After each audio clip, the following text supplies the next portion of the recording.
We wanted practical outcomes. We wanted steps which can be implemented immediately in terms of medications which we can use. There are many more girls who do not have Rett specialists, and there are many doctors who have 1 or 2 Rett patients, and it is really tough because if we don't know and if we feel uncomfortable in large centers, you can imagine how it is difficult for them to treat apnea. So we need to lead because we have patient population, we have large experience, we are network, we are in academic institutions, and we need to lead in order to provide clinical evidence for us, for our girls, and for broader community of our girls.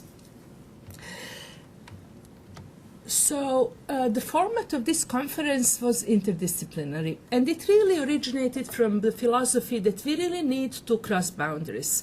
We have a center with 18 doctors from different specialists because I do not believe as a neurologist I can answer your questions. It is medical literature is so broad that it is hard for me to follow neurology and even literature in Rett syndrome. So I really cannot follow anesthesiology. I cannot follow respiratory. You need to work in teams. But we cannot work only in teams of doctors with different specialists. We need to team up with scientists. What is the difference? Scientists work with microscopes in laboratories with animals, and some of them might never see a girl and real patient other than in the conferences on the video, small selected clips. But they have a luxury of keeping a sharp focus, which means they can really spend 15 years being focused and advancing the field of breathing dysfunction or cardiac dysfunction. I cannot do that. Because today you come because she did not sleep, and tomorrow you come because breathing was very irregular. So doctors do not have, but doctors worry about safety. We decided to invite leading experts in the areas which are very similar to Rett, but not Rett. For instance, autonomic function specialist, who is a brilliant thinker in terms of noradrenergic dysfunction and in terms of cardiorespiratory dysfunction in patients who have similar symptoms but in other diseases. Also basic scientists. Monica and I agree it is really important to bring outsiders, so to speak, excellent outsiders, because they help us think more out of the box.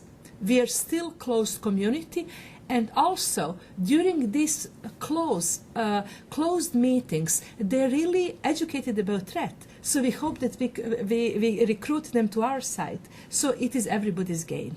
So we also had outside speakers. What are our reasons for optimism? We fear this disease. We fear cardiorespiratory dysfunction because it is the most lethal among all dysfunctions our girls have. But why are we optimistic? Because these are reasons. We all know that there is very clear state dependency, which means that in sleep, breathing gets normal or almost normal, much better.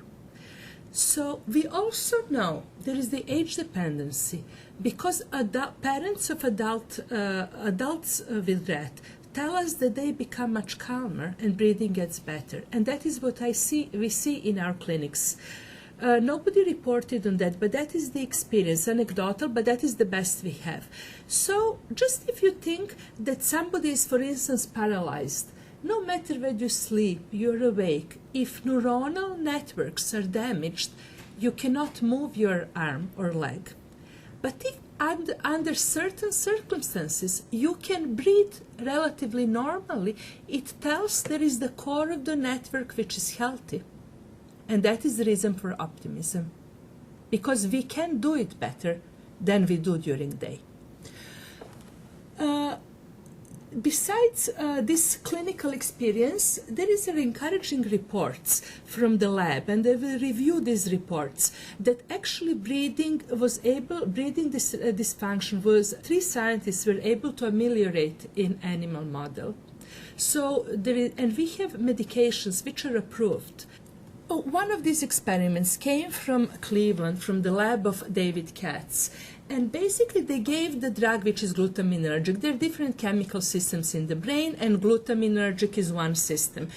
And we don't have to spend more details about that. He used the drug which actually activated one of the chemical systems in the brain, and he improved respiratory function in a mouse model of Rett syndrome.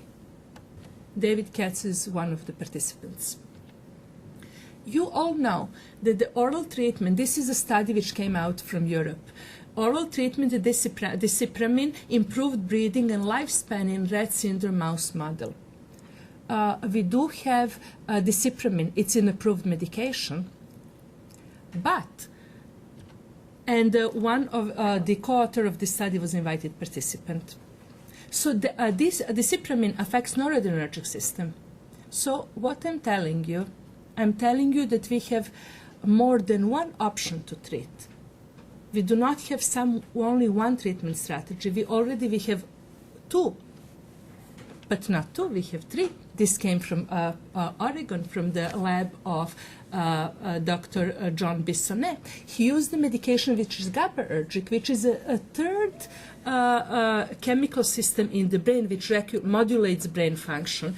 He actually, this is the graph if you want. So this is how mice breathe, and this is how girls breathe, irregular. It is fast, it is slow, it is fast, it does not have any regularity. So basically, with giving the medication which is close to gabatril, diazepam, that a GABAergic medication, he actually almost normalized it. This is the list of medications most Rett clinicians use in order to treat breathing. And you are familiar with these names. This is Buspar, Lexapro, Topamax, dicipramine, fluoxetine, Diamox, and further on. So for instance, most of us use Buspar. Why do we use it? What is the evidence? It is very important that you learned about the treatment trials before from Dr. Shinar. That is just one anecdote. We have 5 case reports. This is somebody who had brain tumor, somebody who had stroke, and that is all we have. I feverishly search literature in this belief, but actually there is nothing else. So we need better evidence.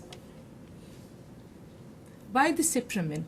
I don't know. That I cannot answer. Why I do not use it, and we should not be using it, because we have a FDA warning that we have to be extremely cautious when this drug is given to patients who have a family history of sudden death, cardiac arrhythmia, any cardiac problems, or seizures. So each of these, our girls do not have to have family members because they have all of these risk factors. So there is no need to use the medication which worked in animal model, but don't be discouraged. Basically, there are other medications. So we formed teams before the workshop, and they worked with psychopharmacologists because all are these psychiatric medications, and we're using them to treat breathing. Can you, by listening, I see that you're attentive, I hope that you can envision first steps of treatment trials. Because we do have clinical centers as a network, and we do have this available medication. We have individual case reports, and we do have really the evidence from the lab. So we really need to group ourselves, make the effort, and make this first step. Every subsequent step is going to be easier. Are medications we use, which I listed, really effective? Or I'm just prescribing because I feel a better doctor, I'm sending you home with a prescription, which makes me personally feel very uncomfortable. Is any medication more effective? Is any medication safer? If 2 medications are equally effective, is one of them safer for our girls? And which dose to prescribe, we don't know. But there are ways to learn. But at least we know the steps. We have treatment targets. We have cardiac dysrhythmia, mismatching between cardiac and respiratory function as a treatment target. We have hyperventilation as a treatment target and other treatment targets. And we have more than one treatment strategy, GABAergic, noradrenergic, there is also serotonergic, So basically, there are options. So we have reason to believe that we can do better than we did yesterday and we do today. We know that this is the line of their life. They start as healthy babies, they develop normally, they regress, and then they reach plateau. Our goal is, and especially with this workshop, to increase this line, to improve quality of life and to make their functioning better until while we are waiting for a cure, which is going to come from scientists. Thank you.